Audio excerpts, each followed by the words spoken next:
Yes. The YouTube's not right. This sucks. I'm getting tired of it. I really am. I don't know. I think other people are tired of it too. This is actually what Frances would do. He would be passive aggressive to his producing staff. I need to do that. It would change from passive aggressive to just aggressive after a while. He would get really mad when they would like scramble around the back room because he would ask them to like change or fix something, and so they'd hustle to do it because don't upset Uncle Mike. And they would run around. He's like, "Quit running around back there." He's like, "I'm trying to focus," while falling asleep on air. 101 ESPN and the 101 ESPN YouTube channel, and fortunately, someone got it up just in time, right? Because it was really bad walking in here. I texted Jackson on Friday. I always like to see how the shows went without me because I'm insecure. Yeah. And you were really high on this producers party. Yes. Is that what it's called? The producers party? Yeah, producer party. Yeah, it was a lot of fun. It was a good vibe. It was a good energy. So you're saying that when I'm in, it's not a good vibe, and I mean, that's how people are saying. Yeah, people are saying that Jackson's a little unhappy with the situation. I was really liking. That's what I'm taking. No, and I can understand how you could extrapolate that. Right. But what I would say is we've done a couple of these, and for the footing. Probably the first few. It was you, Marshy Marsh, the Playful Posse. Yep. Matt Rocchio, who you're sideways with currently. Yeah. And Good Morning Grant behind the board. He was on the ones. Yeah, who's great. He was on the ones and twos. I was sitting where you were sitting. Who ran point? I did. I ran point, and I would say that that was like our third or fourth time doing it. Like that is where we really found our footing, kind of found our... Friday's show was the banner show. It's where I felt like we were all the most comfortable, and I felt like the content was good. Had some good discussions, had some fun discussions, and I enjoyed it. The producers party boys did just fine. You got an endorsement from Don Peepee. You get an endorsement from Don Peepee. You made Feels good, man. I like all those guys. I like working with them. I like working really with everybody here. Your compliments for the producers party, though, was higher than your compliments for TMA.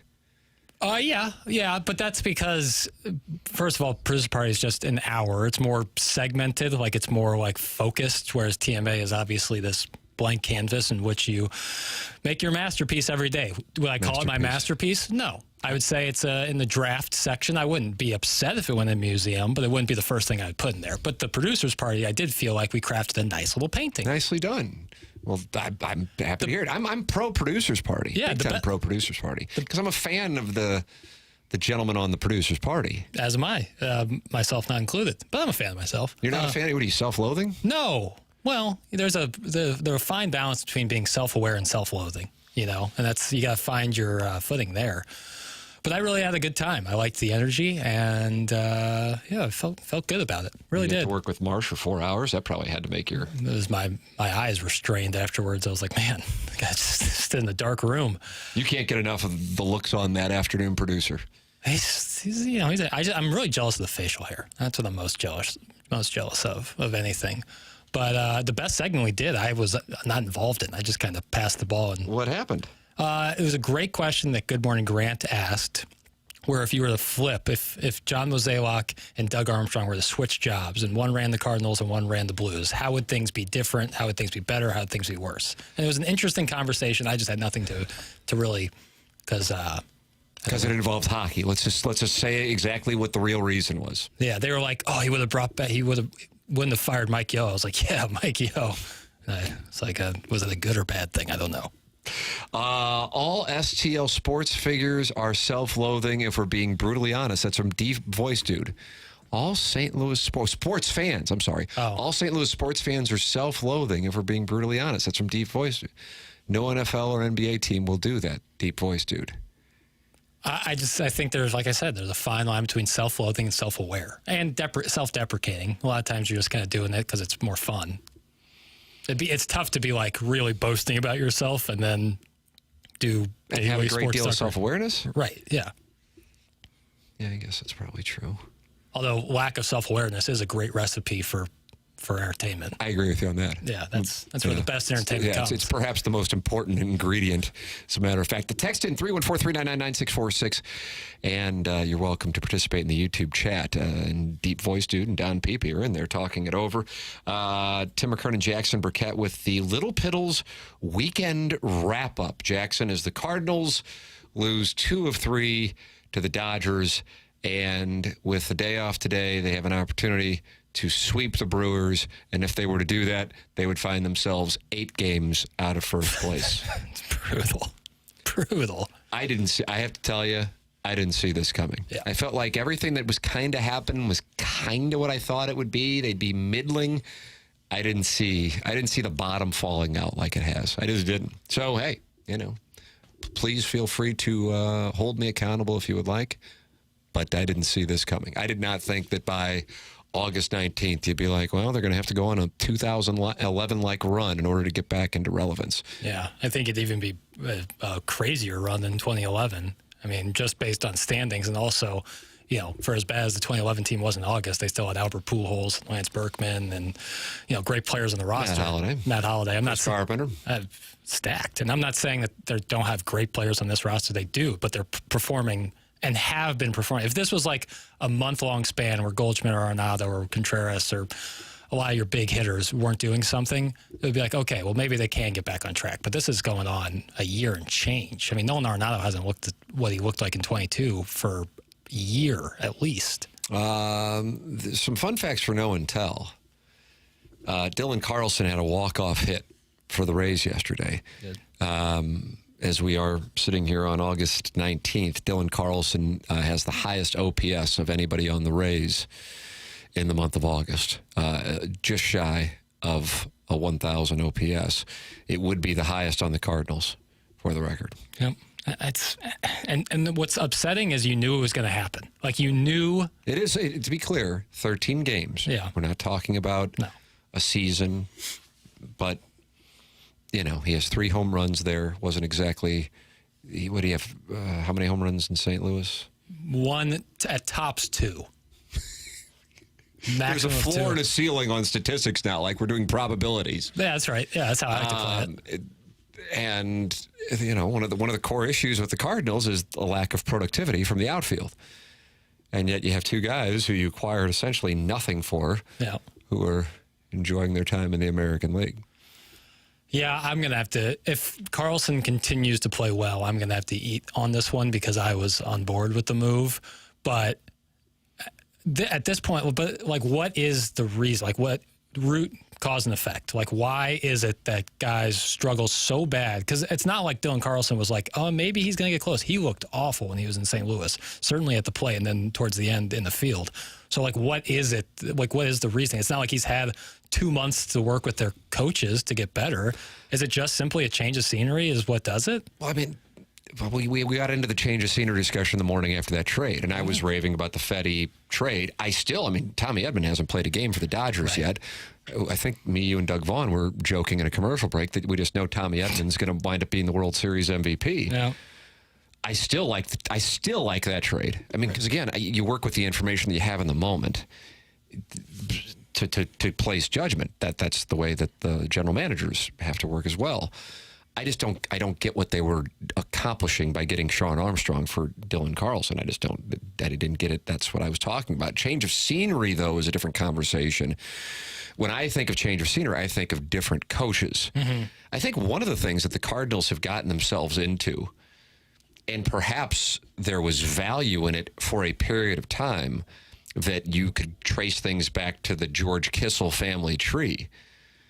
But now if all you're doing is hiring from people who have Cardinal family tree genes, then you're limiting your pool. Right. And if you're charging the people with the rebuild to be the same people who played a role in the destruction, then you're really not going to see much change because it's the same set of eyes.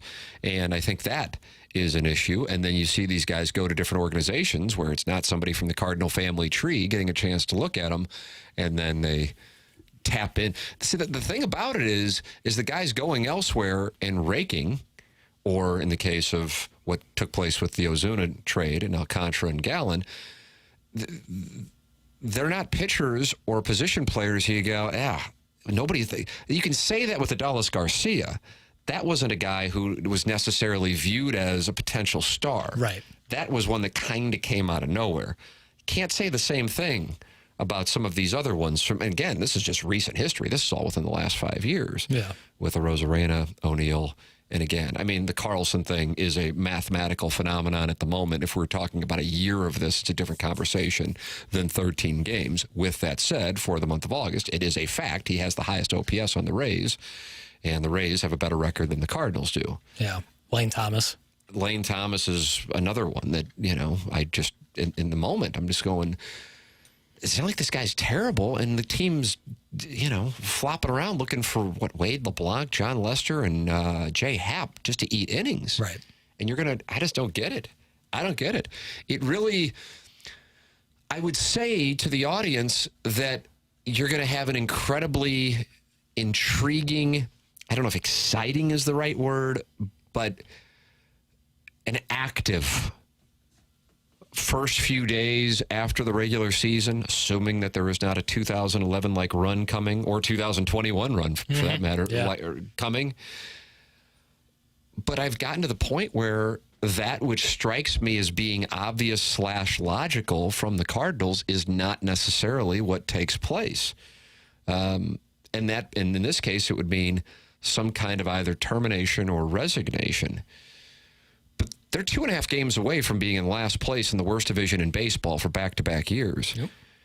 There's one team above 500 in the National League Central. Everybody else is at least 2 games under 500. And the Cardinals are 2.5 games away from being the last place team. Now, they're the second place team right now. Point being, it's just a logjam of bad or average baseball teams, depending on your perspective. And here's the thing, man. It was the Dodgers this weekend. And now you got the Brewers. So this is a stretch of Brewers, Twins, Padres, Yankees, Mariners, if I'm correct, if I'm doing this correctly for math. Brewers at the end. Oh, that's right, Brewers. Brewers at the end. Then Mariners. So, I mean, it could... Yeah, I mean... It could go off the... Because what happens at this time of year, it's kind of like if you watch at the end of the NHL season, the teams who are in it,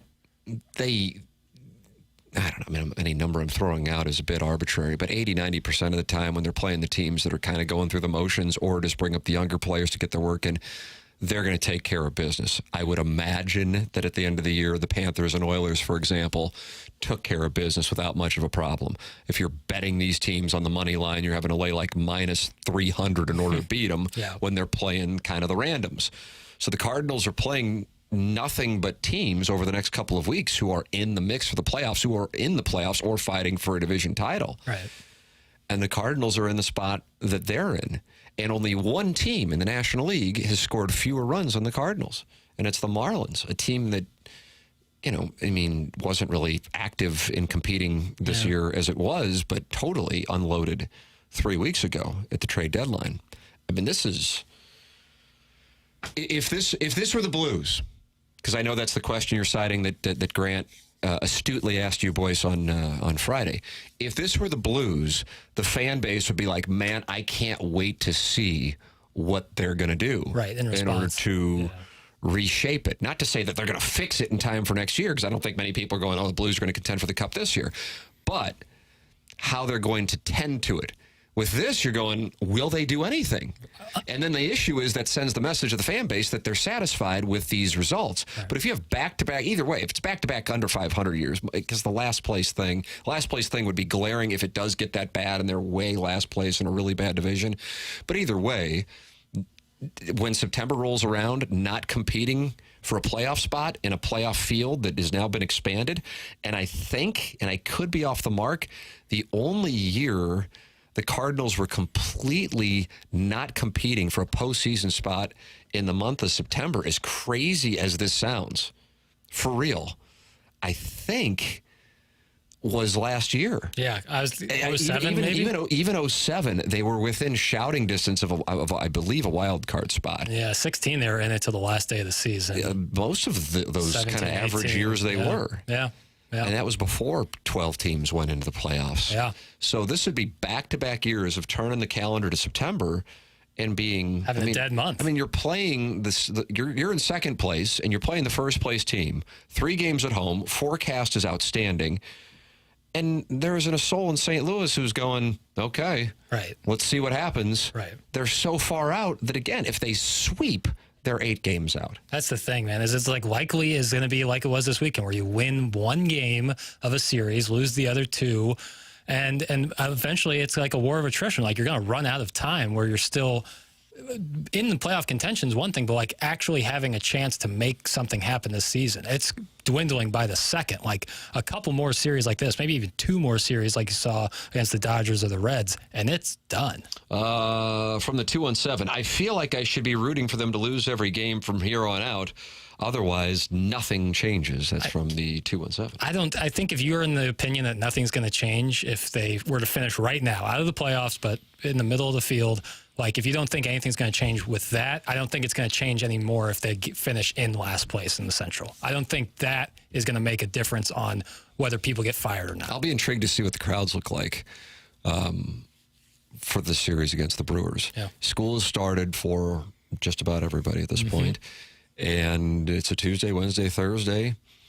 Yeah. Weather's going to be great. Weather's going to be perfect. So let's take a look. Crowds were great this weekend, wouldn't you say? Yeah. A lot of Dodger blue. Of Dodger blue. But that's going to happen if the team's really good still. Shohei Ohtani, Dodgers.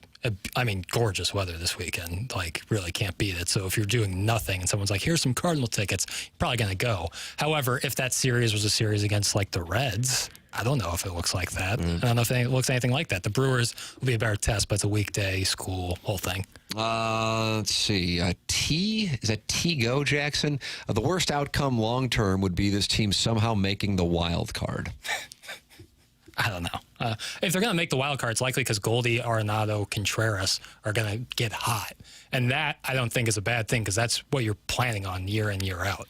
You're planning on guys who you're paying $25+ million performing at that level. So if that were to happen, I don't think, if it's like the Burleson win, Jordan Walker, that'd be lovely, are getting that together, maybe, I don't know. But if it's Goldie and Arenado, then you're just that's kind of the plan. John Scores makes the observation that the same team that beat up on the Cardinals last week, the Royals beat the Reds in Cincinnati this weekend by a total of 28-3. Yeah. John Fitzgerald. How about this, Jackson? Jackson, I wanted to tell you what a great job you did on Friday. We give you lots of crap, but you're doing a great job. Have a great day. How about that? So How about nice. that moment that for you? That feels great. That feels lovely. That moment. Thank you so much. It was John Fitzgerald. John Fitzgerald. John Fitzgerald. I'm doffing my cap.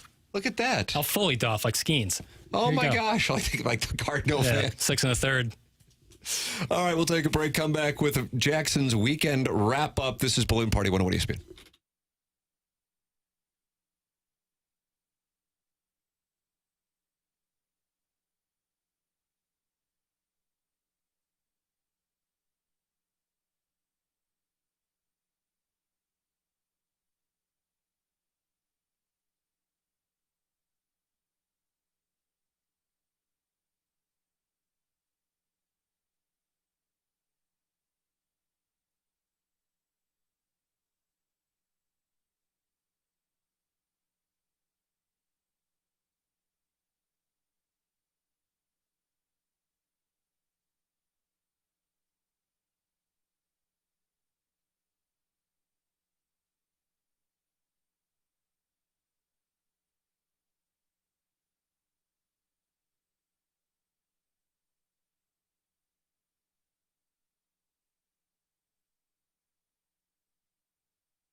Welcome back. It's Bowling Party 101 ESPN. Tim McKernan, Jackson Burkett with you, ladies and gentlemen. It's the Monday edition of the program, Monday, August 19th, 2024, and that means Jackson has his weekend wrap-up. It might be known as the Little Piddles weekend wrap-up. Find out now. What?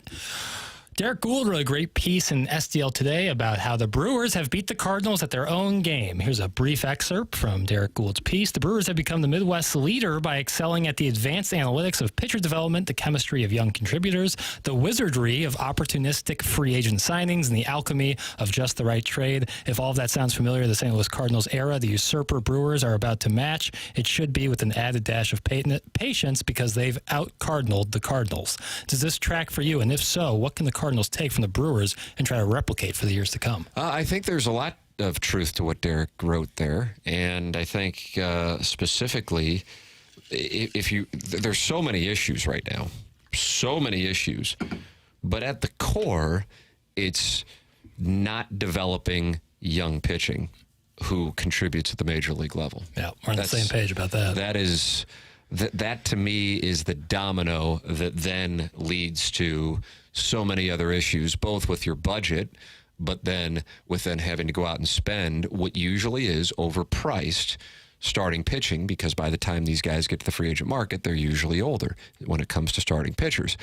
The other issue running parallel to it is for the last decade, we've heard about this group, and by this group, I mean a different group seemingly every couple of years being the outfield of the future. And then those guys do not become the outfield of the future. Either they fail terribly here or they fail here and they go on to have success elsewhere. Yep. That is running parallel to it.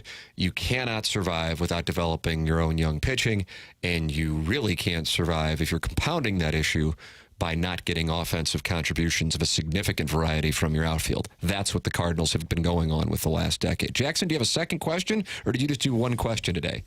I didn't just do one question. I guess this is kind of a big picture question. It's on uniform, isn't it? It's not. Although I did just see a clip of the Denver Broncos, and why do they look like Boise State now? I saw that last night. They look like Boise State. And I thought, that looks like Boise State. Yeah. They're both the Broncos. Yeah. And I thought, that's fun. And then I saw Tyler Beatty out there. I did. That was great to see. And Cody Schrader got like 7 carries in the Niners last game. It looks like he might make the team. Yes. That would be great in the best run scheme in the NFL. That notwithstanding, Broncos uniforms we'll get to later. Wow, that is on the docket today. Well, no, but I mean, what's up? Why pants are so orange? Like, I tell you, I didn't mind them, but it does look like Boise State. That's what it's like fine, but it looks like Boise State. Either way. Is this one of the weirdest times in the St. Louis sports landscape? The Cardinals are down, and nothing seems like it'll happen transaction-wise or firing-wise after the season. The Blues are 50 days away from... Something's got it. I can't, like, if we're betting something, but I mean, I've been wrong on this stuff so often. So I was thinking that the same way. Like, but what would be Ollie going? I know this. I could see John Mozeliak resigning. A year early? Yes. Okay. Resigning from this position and then moving to more of the business side of the business than the baseball. Less public facing, certainly. I just think, for as disliked as he is by the fan base, I think it has worn on him. I could be off on that. It's not like we're talking about it. You know, he's sending me texts about his feelings. That'd be really great, though. We get that sponsored. But I also think inside the organization, they're like, okay, hey man, if there are a lot of home games in September, and if they're flopping around at, however far back they are, the wild card now is at 5 and 11 back of the National League Central leading Brewers, it's going to be empty in there. They have to get pieces. Sometimes I feel like organizations and schools do this too. I'm talking about college football and basketball. In addition to organizations are like, we got to fire somebody because we got to get the season ticket holders. Right. And I think it's so bad. Right. That's why I actually kind of would err on the side of like the Steelers and Cardinals standing up to you got to fire this guy, you got to fire this guy, you got to fire this guy. But this has gotten to a point where it's so off the rails for this ownership group. They've never seen anything like this, because even in the down years of 97, 98, 99, the McGuire circus distracted from the fact that the team wasn't really competitive. And then going forward from 2000 through 2022, for the most part, they were in it every year going into September. So to have back-to-back years where it looks like there is a better than 50% chance, I think everybody would agree with that, is a very low baseline, that this team will not be in the mix in September. And it's starting to show up in the stands. I just can't imagine that they're going to go, all right, let's roll it back out there again. At some point, I mean, the same crap that we were talking about. I got why they did what they did last offseason, but it wasn't like, oh, I love these moves. But the way they tried to sell it to people, if you go back far enough, I bet it reminds some people of the football Cardinals with their drafts. And you'd be like, okay, after the first couple of years, like, oh, these guys think outside the box. And then the next thing, it's like, okay, you drafted a kicker. I mean, what are we doing? They did? Oh, football Cardinal drafts were, that you're kind of like, oh, this is what losing organizations do. Or right. This is what organizations that aren't trying to win a championship do. And fans just become, they're not even upset. They're apathetic. So along the lines of your question, I say from a predictive standpoint that this would be fool me 5 times, but I just cannot imagine that if it does track in the direction that it is tracking right now and finishes there, that they just sit and go, okay, right, we're going to roll this out again. I just can't imagine. So that would be what I would bet on. Yeah. If they don't force him out of the organization, that he moves to another position in the organization on the baseball side. And then I think you revamp. Sure. I think you have to send a message to the fan base that what has taken place the last 2 years is not something you're willing to accept. The press conference clip of Bill DeWitt when he fired Mike Matheny in 2018 gets played over and over again. 500 is good enough for some organizations. It's not good enough in St. Louis. And people play that over and over again. Hey, what happened in 2023? What happened in 2024? You're saying now it's acceptable? It's and understandably the fan base is pissed off. Your question was bigger picture, though. I apologize. I went off on a tangent. No, and I like where the tangent went, because I tend to agree with you that I prefer the Steelers-Cardinals mindset of consistency as opposed to the revolving door. But at this point, if nothing were to change, it would be consistency just for the sake of consistency. But their consistency is inconsistent when you look at what happened with Mike Schilt. So it's so Mike odd. Schilt thing, though, I think was different than the Mike Matheny thing. I would agree there. The Mike Schilt thing were, as they said, philosophical differences. If Mike Schilt goes on to become the National League Manager of the Year, which could actually wind up happening. The Padres stay hot. Dave Roberts. Yeah, you're managing. And Rob Thompson can't be. It's a very unfair system, and we talk about this with college football. Kirby Smart. Drinkwitz last year. Yeah. He can't be this year. Right. You got to be the guy who was picked to be, middle of the pack or last, and then as a team. It's essentially most improved. It really is. I agree with you on that. Yeah. But with regard to this spot, Mike Schilt was a philosophical differences thing. Mike Matheny was a performance thing. Yeah. And so that would speak to it. But it's 10:34. I'm my tangent, his sidetrack. I'm anxious to hear where your question goes. Sure. Because you're talking about the climate in St. Louis sports. Yeah, it's outside the 50 days Cardinals. away from the Blues starting up their season. Yep. The Cardinals are staring down irrelevance in the month of September for the second straight September. City is not exactly having a wonderful year in its sophomore season here. Revamped roster, but it's not like there's a buzz about them like there was at this time last year.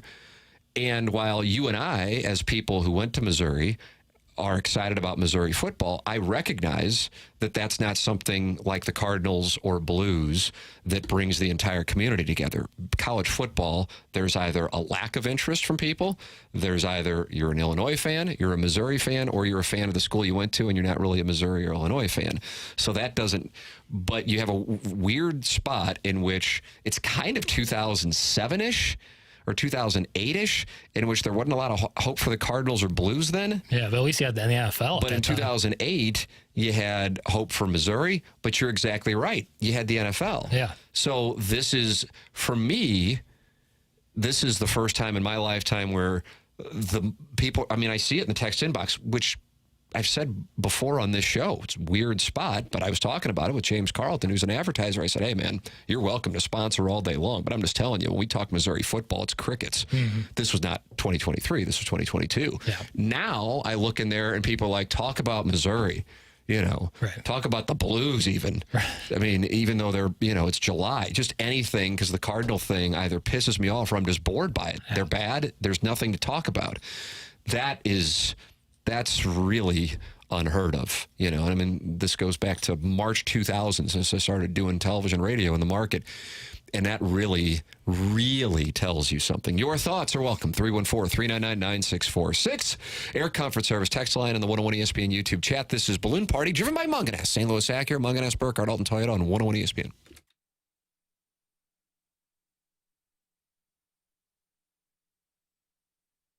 Munganess, St. Louis Acura, and Munganess, Burkhardt, Alton Toyota, presenting sponsor of Balloon Party, the place I go to get my cars, the place I recommend you go and get your cars as well. You can go shopping right now by going online at stlouisacura.com or altontoyota.com and work with Jamie Burkhardt and Peter Munganess at Munganess St. Louis Acura. Whether it be for new cars or pre-owned vehicles, work with the best, and the best is Munganess. And even if you didn't get your car from Munganess, you can get your car serviced at Munganess. Ryan Seiberg in the service department will do wonderful work for you. Online at stlouisacura.com or altontoyota.com. It's Munganess, St. Louis Acura, Munganess, Burkhardt, Alton Toyota, and they've set up a number for our audience to text or call with any questions or requests you may have. 314-252-0029. 314-252-0029. It's Munganess, St. Louis Acura, Munganess, Burkhardt, Alton Toyota.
This is Action Jackson with a Sports Center update, and that's driven by Johnny Londoff Chevrolet and Johnny Londoff Autoplex.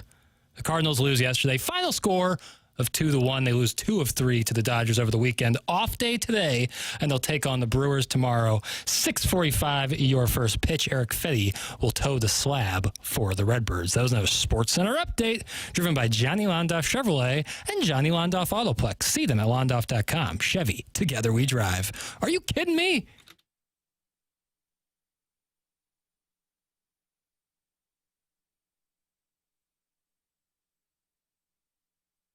Welcome back to Balloon Party 101 ESPN. Tim McKernan, Jackson Burkett with you for another 19 minutes, 10:41 in St. Louis. Time check brought to you by Clarkson Jewelers.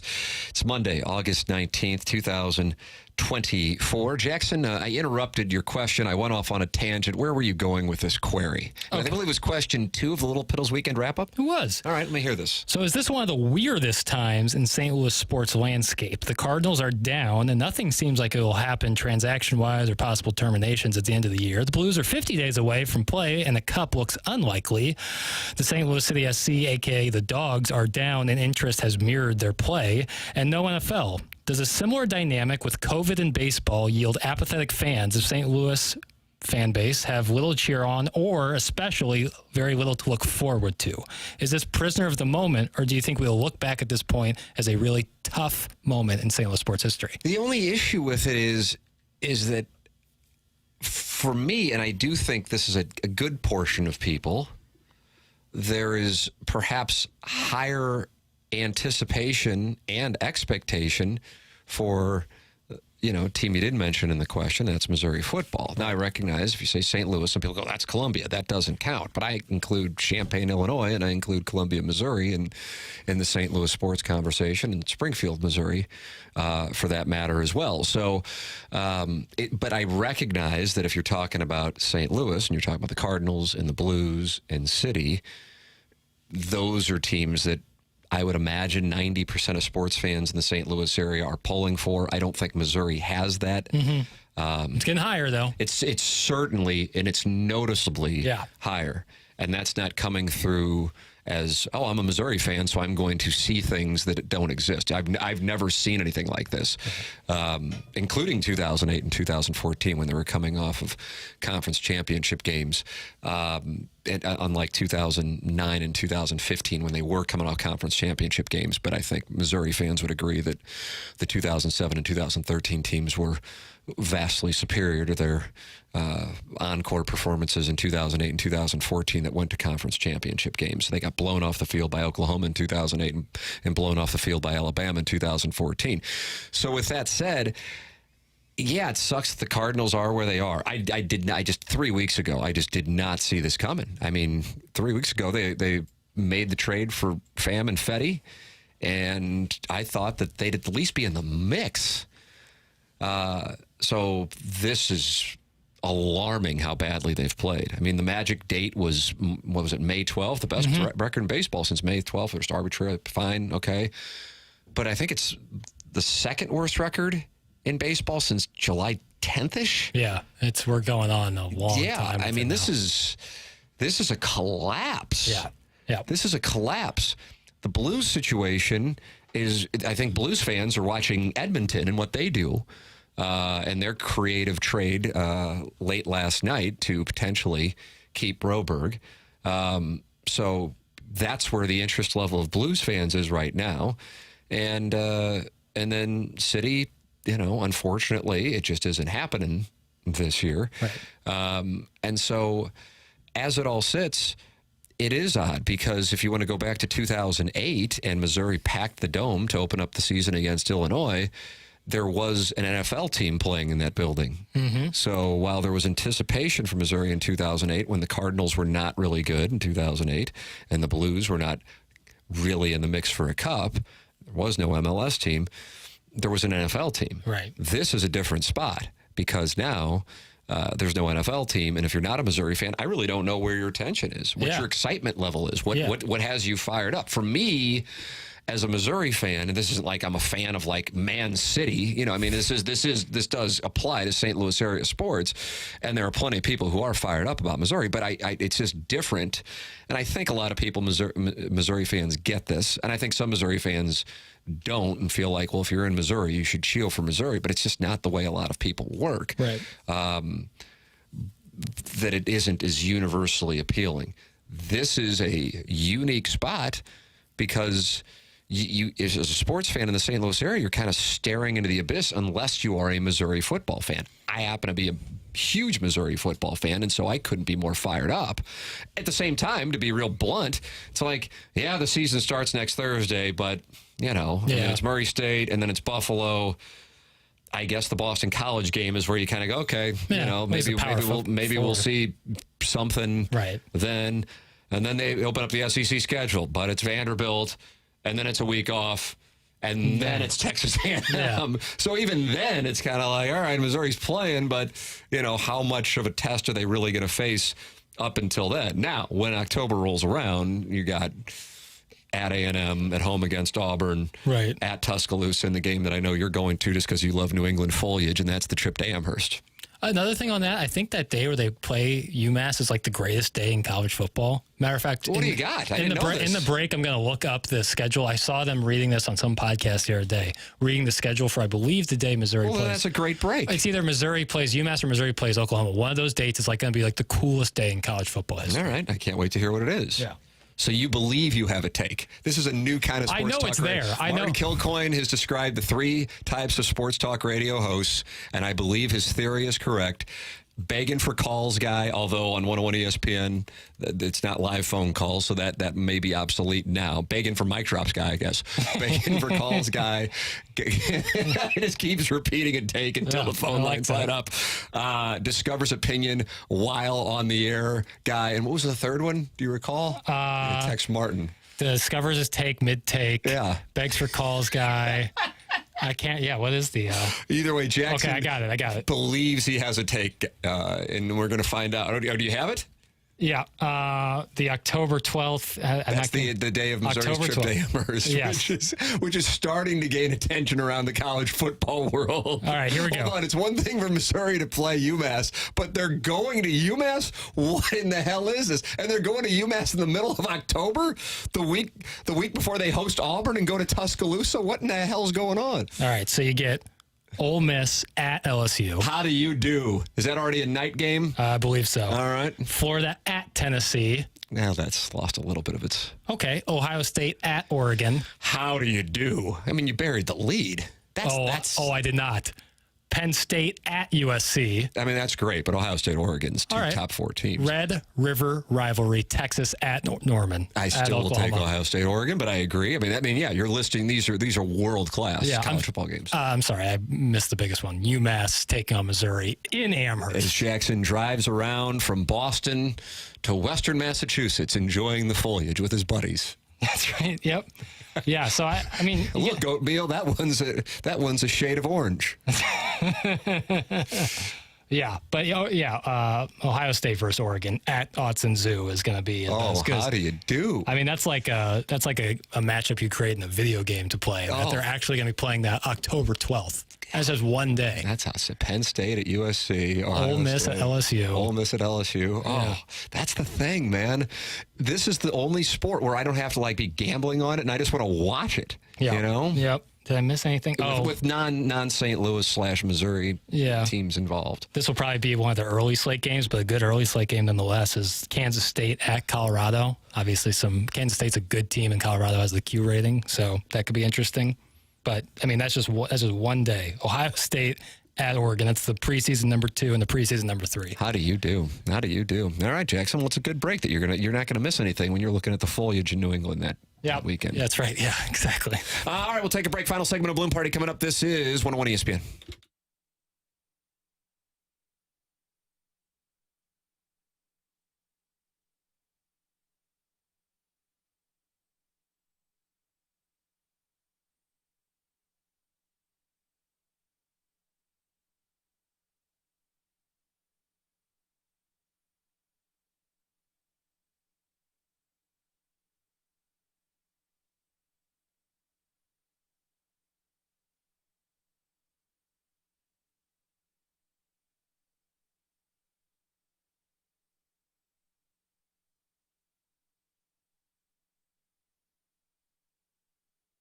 James Carlton, Carlton State Farm Insurance Agency, Webster Groves, online at carltoninsurance.net, 314-961-4800, and 378 five-star reviews for James and his team.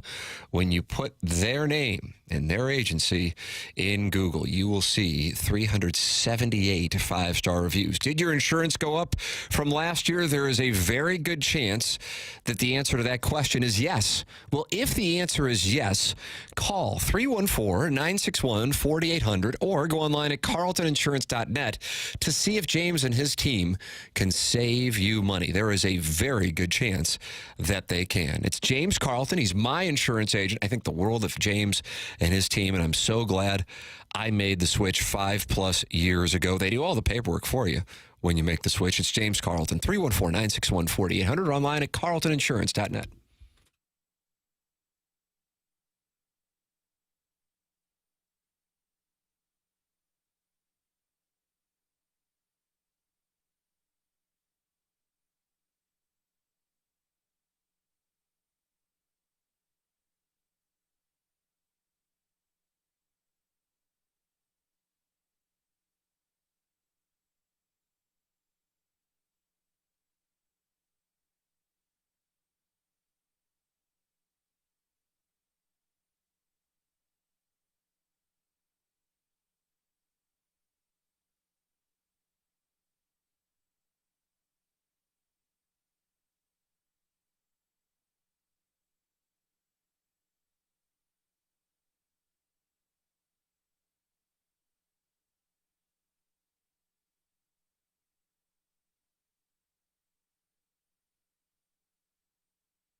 Welcome back. Balloon Party 101 ESPN. Tim McKernan, Jackson Burkett with you. And we have 5 minutes for Jackson to make it work. Regarding the Broberg situation, Broberg-Holloway Edmonton situation, Jackson, I know you've been monitoring this. But San Jose and Edmonton making a deal last evening, and MD 2020 in the YouTube chat saying riders in Edmonton are saying the trades they made are not guarantees that they match either. Say they wouldn't be shocked if both are gone, and Jeremy Rutherford just retweeted it. That is MD 2020 in the 101 ESPN YouTube chat. So here we go. Yeah. Here we go. We're heading down the stretch, brother. We're heading down the stretch. Yeah, it was Jason Greger who tweeted, "I'm not sold on the CC trade that guarantees Edmonton matches the Broberg offer. Wouldn't be shocked if Edmonton doesn't match either Broberg or Holloway." That was what Jeremy Rutherford just retweeted. Well, we're 24 hours away. So they have 24 hours to match. 7 days, and it happened. Right. Ago. At this point, we only have 24 hours left. All right, yeah, this is the home stretch. You're heading down the stretch, brother. Should I head up to Edmonton and try to distract them? I mean, they're like only 10 flights nonstop from Lambert to Edmonton. So might be easier to get to bars. 3 have already departed. Jackson, I know you wanted to talk uniforms, I guess, because you're upset about the Broncos. Yeah, I mean, we're coming up on white helmets are becoming the new thing, like teams getting white helmets. Who else is going white helmets? The Vikings are getting a white helmet. Really? And then the Packers are kicking around the idea of a white helmet. Really? I don't know if you have sources on the this? Vikings one is real. You've seen it? The Packers one looked like a concept. The Vikings one is very real. Marshall will tell you firsthand. Was he happy about it? He's similar to his situation that J.J. McCarthy's went down. Is like he's kind of has to be happy about certain things. Otherwise, it's going to be a tough year for the old Skull Vikings. Yeah. But white helmets seem to be the new thing. Like every team has a white helmet. And I like the idea of it. I just think it looks goofy sometimes.